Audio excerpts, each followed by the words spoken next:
Reporting life. Reporting live. This is more to life. Reporting live. This is actually Oh. This is the actual video. So, hey guys, reporting live from Lebanon. I was looking at the wrong end of the phone. You see where to look? Yeah, I just look at the middle of the phone. So today this is part one. Part one. It's gonna be a two-part series. Two parts. Docu-series. Documentary. Coming to you, Apple TV, Netflix.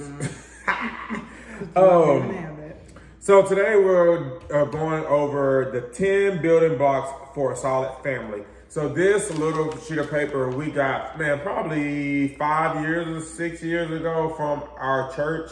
It was in a class, and it was just something that was really, really good, concise.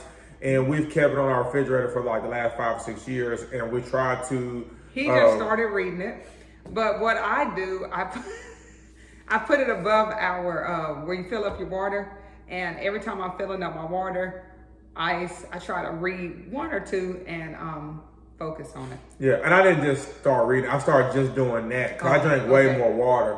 But, out of sight, out of mind. So, but I know it's something we kept, and I revisit it. Probably I'll look at it once or twice a year. But we do a lot of these things, but it's just a good list. Reminder. But like here recently, especially with, 3 kids, it's good now that I kind of take into her practice, and I look at it more so daily or weekly. So all that, we're gonna go through the first 5, and we're gonna try to be concise. Well, I will be concise.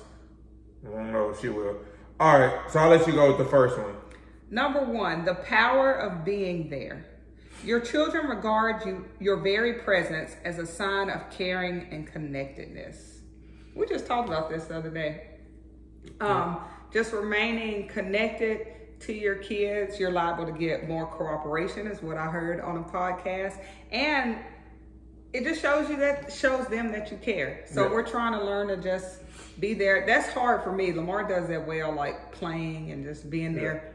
But he tells me all the time, a key phrase in our house is be in the moment. Well, it's be here now. Be here now. I learned that from one of my old banks. But yeah, just to be here now, be in the moment. But we all know, like, these are things that it says building blocks for a solid family. We all, some days we're not there. That's just the ups and downs of family in general. So just being there for them and letting them know you're there. All right, number 2, this is one that really hit me home the other day, reading this one. I really like it. Express affirmation, warmth, and encouragement. So AWE, awe. So it said basically express awe, practice awe, which is affirmation, warmth, and encouragement. Parents who practice awe-based parenting as opposed to shame-based parenting will create a home where children and spouses feel more secure. So this is really good for me. The affirmation, encouragement, of course, encouraging your kids, your spouse, your family members, affirming them for who they are, their talents. For me, the warmth part I can always work on because I'm more hardcore. And so being more warm, because they say emotions get you killed. You know what they say out here in these streets. But express awe. So, that's number 2. Number 3, build healthy morals and values. The decisions kids make today will often affect them for the rest of their lives. So one way that we do this in our house, another class we learned at church, and we're thankful for our church family and all the many resources that they give us. One of the things that was recommended is try to have scripture and things that uphold your morals as a family around your house.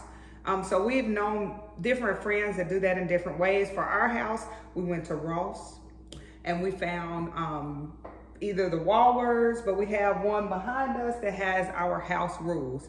And we refer to them often. It's just a canvas that we found at Ross for like under $10. And that's something that we're trying to build in them now at almost 7, 4, and 1.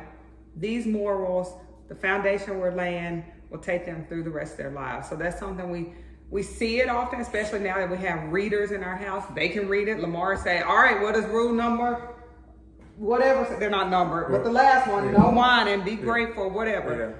Yeah, and our oldest, it's funny because then when the second child may be doing something, he'll be like, look at the rules, you're being ungrateful, no but he whining. does not like when the second one calls him yeah. out and says, Carson, you're whining. So just keep Right. that in mind as whatever that looks like for your family. Yep. Number 4, discipline with consistency. I just wanted to say it like that. So clearly expressed expectations and consistent follow through produces responsible kids. So that's really good. So we're both disciplinarians. Are we? Yeah, to a degree, in our own way. But it's about being consistent because you know how kids are. Yes, they will try to if you're not consistent, they will call you out on it. And so this is one thing, just trying to be consistent in your discipline or whatever that may be. And also, every child is different. We can do our children are different ways. Night and day. Night and day on how you discipline them. We don't know how the third one is yet, but the first two, night and day. Yeah. And so just try to be consistent with that in your message. And also a big thing Taylor does really well is like telling them like every action has a consequence. So like breaking that down to them every time. When you do good, good things happen. When you do bad, bad things happen. I wish I got paid for that because I say it a lot. Yeah. Number 5. But I was going to say one more thing with that consistency. I listened to a podcast and I'm going to talk about her more in another episode. If you want them to be consistent, you need to let them know what you expect. So making your expectations clear is also a part of being consistent. So they know, like, it's not fair if you're calling them out on something and you've never told them about it. Like, establish what those rules are or what goes in your household and then be consistent with that. And you still have children that does not, that don't care. Just book, they don't care. Just don't care. They don't care. They chose violence today. That's what happened. Yeah. So we're given these 10 building blocks, and we're no way. We are not. Yeah, we perfect. do some of these well. well. We are in the heat of all of these. Yeah, but it's just a good list to share. Number 5, I do this. I think you were supposed to, but since I'm better at this. Ruthlessly eliminate stress. Yeah. I need to say it for myself. Yeah. The unbalanced life will not be kind to the areas we neglect. What do you have to say on that? Yeah, I mean, it's simple, pretty a balanced life, I will say I'm better now.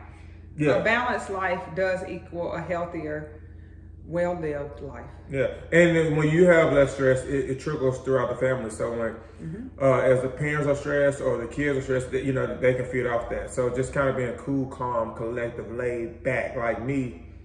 And a lot of stress for me was filling up our calendar. The pandemic made me stop.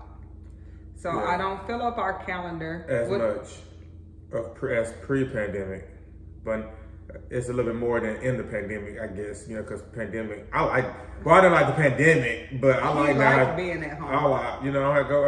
I can work out, sit at the home, watch TV.